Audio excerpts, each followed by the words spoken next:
The issue involved in this deal, as everybody except the Prime Minister and his supporters know, has wide ramifications, having a bearing both on the sovereignty and independence of the country. In spite of the clear provisions of the Act and the other internal acts of the United States, to which of course it is subject, some friends in this country are trying to make the issue complicated for reasons which only they know. Unfortunately, the government, its spokesman and its officials have also made this issue a prestigious one.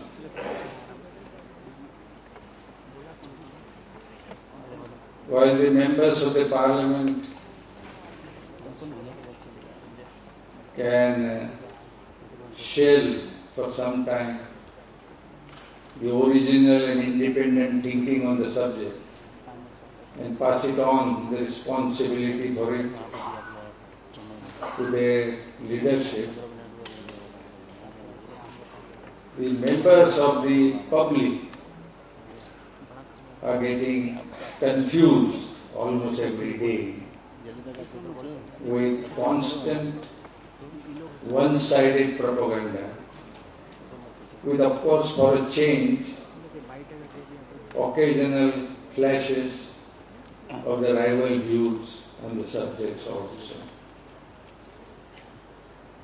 Therefore, conventions, seminars and debates and discussions of this kind are the only means through which we can reach the masses and try to educate them, provided of course what transpires here reaches them. I, for one, was wondering why, on an important issue such as this, and a platform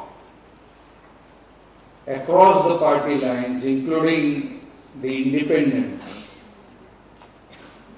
has not so far been organized on a national scale. And I very much and strongly support what Mr. VP Singh mooted earlier, that we must have a national movement for action against this deed. I hope all the assembled here, as well as the organizers, take this suggestion seriously. And I have no doubt that this move will find a wide support from all corners of this country. I am supposed to invite, as a judge, your attention to the legal provisions of this deed. Let me therefore begin from the beginning. According to me, the Union Executive has no authority to enter into any binding contract or treaty either with a foreign government or a foreign organization. And that treaty does not become binding on this country unless it is ratified by the Parliament.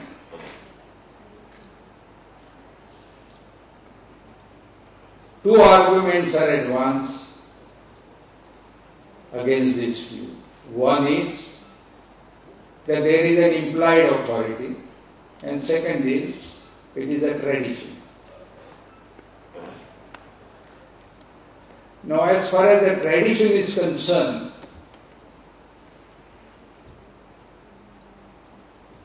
tradition doesn't make a law, at least on subjects like this. Traditions, customs and practices may make a law as far as the family matters are concerned, but they don't make law in any other subject, much less on a subject of this kind. As far as the implied power is concerned, even for reading an implied power, there must be some express provision from which it can be implied. We are governed by a written constitution.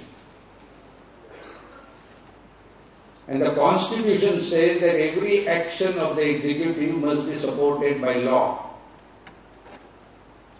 And the law must be expressed. We don't have a concept of implied law in our constitution.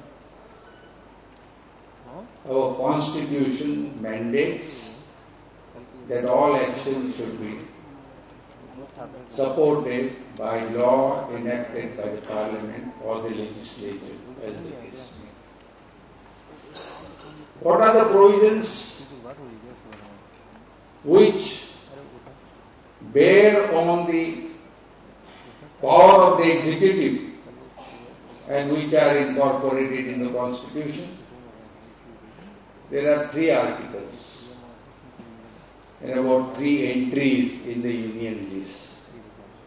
Pardon me for reading them, because even when I heard Mr. VP Singh, the former Prime Minister, he made certain statements which went to show that even according to him, if there is such a power, it has to be amended. That is the gist of what he said on this particular aspect of the matter. And I also find that there are many who are laboring under this misconception that the union executive has the power to enter into an agreement, even disregarding the parliament without consulting it. That's not the position. Let me read only 3, and there are only 3 articles which have a bearing on the power of the union executive. The first is Article 53. The Article 53 only says